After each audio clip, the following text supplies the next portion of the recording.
Keeping venomous reptiles is an unforgiving hobby, requiring proper training and lots of experience. One simple mistake can be the difference between life and death. Remember, the most venomous snake in the world is the one that just bit you. There are no venomous snakes with training wheels. Just because you see Viperkeeper handle snakes a certain way does not mean you should try it too. This is our Mexican green rattlesnake. She was bred by a friend back in 2008. These are one of the three which I consider the gigantic forms of Crotalus in the world.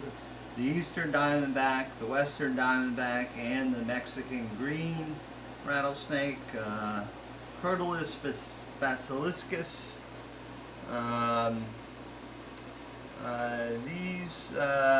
She's a big girl, but I've actually seen bigger specimens than her, and she just shed and needs her cage cleaned, but she is also quite hungry, and I am only going to do what I can do safely for right now. Can I have this?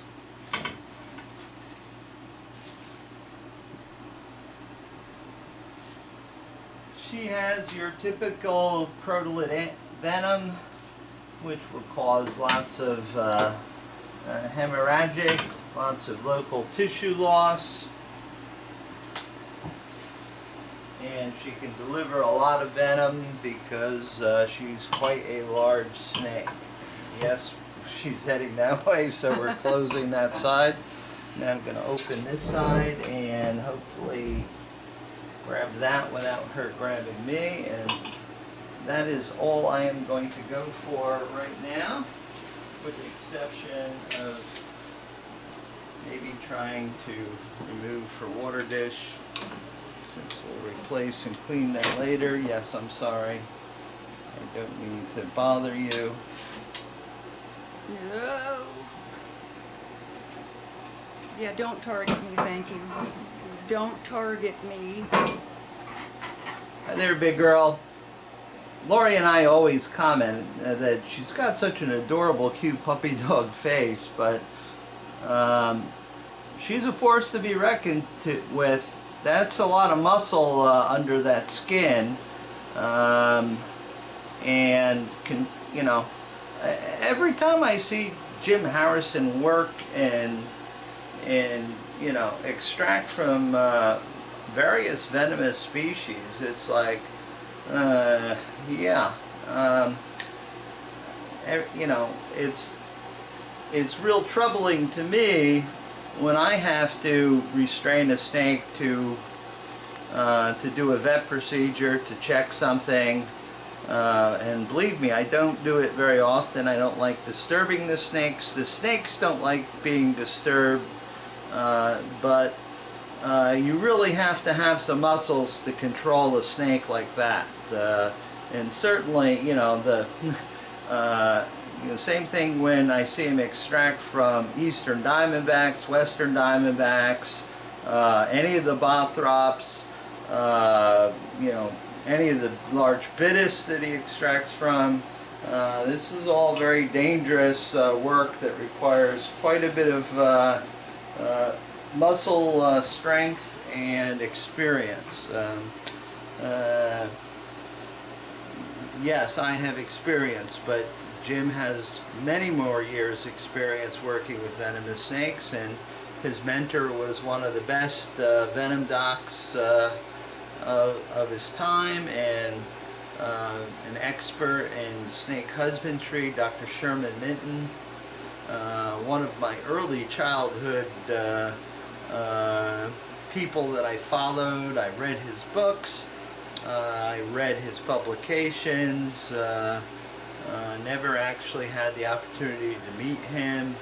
Jim actually worked for him and apprenticed under him. He was very lucky to have such a highly skilled, competent venom doc and herpetologist to learn the trade under.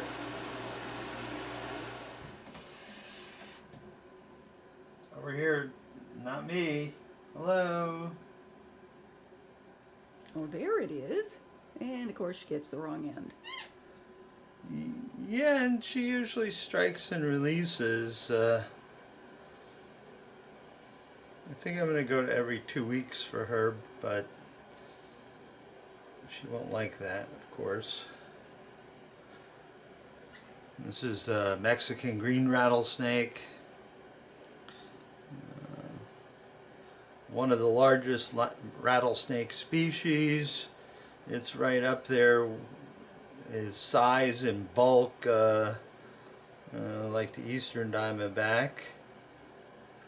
Doesn't get as long as the western diamondback, which specimens have been found up to 7 feet, but is truly a force to be reckoned with. Hi there. Hi there. I know you're excited. You're excited. I will give you something to eat. I've got it right here, but you have to take it slowly because you always screw it up and get it sideways. Now that's not taking it slowly. We have such dysfunctional snakes. Now we're going to have to hang out here and watch him to make sure that he gets it right, or he just might let go of it and it'll tumble to the floor. He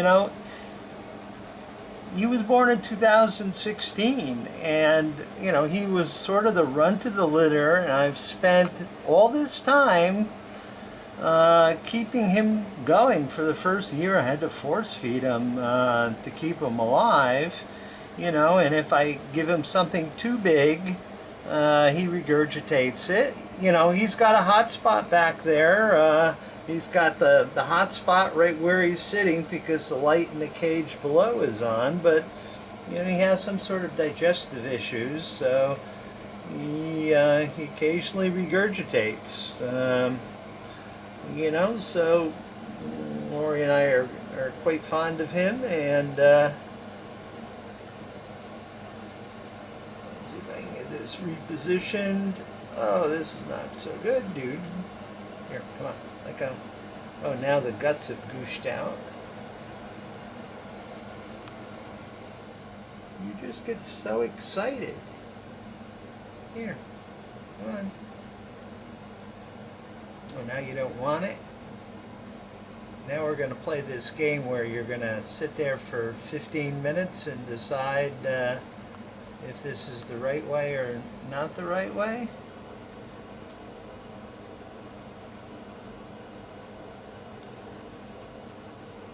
He would certainly not have survived in the wild. No. So it's perhaps a good idea that you're never going to have the opportunity to breed there, dude, because you obviously don't have everything you need to survive. Don't look at me, look at the food.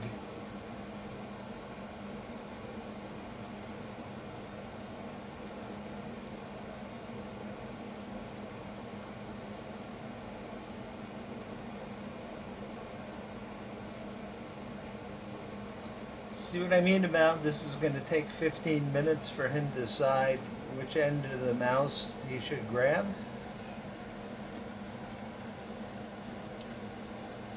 No, dude, the mouse is over here. Thank you.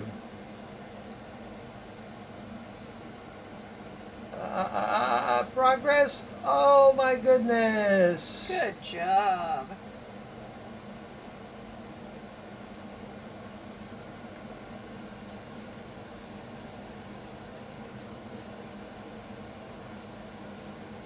Yes, we have lots of very special snakes.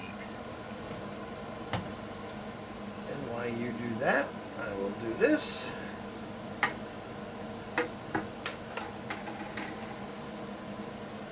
This way you have a clean water dish. He actually prefers to sit in his water dish, although he does drink. He took a long drink a couple of days ago.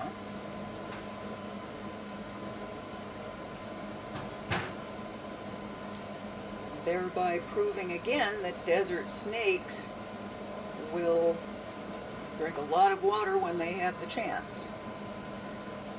It's not true that they don't ever drink. It's just that in southwestern Arizona, where these are from, there's not a whole lot of water to go around except in monsoon season, and that doesn't,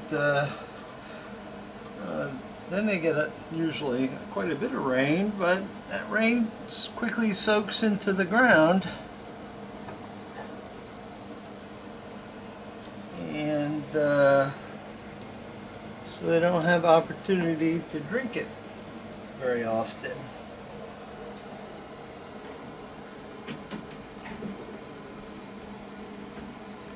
Now he'll get something else to eat in a day or two. This way it gives him time for his gut to digest that small morsel. You know, these guys, you know, will raid, you know, field mouse pups and other rodents. They'll eat small birds, but these guys are pretty much lizard specialists in the wild.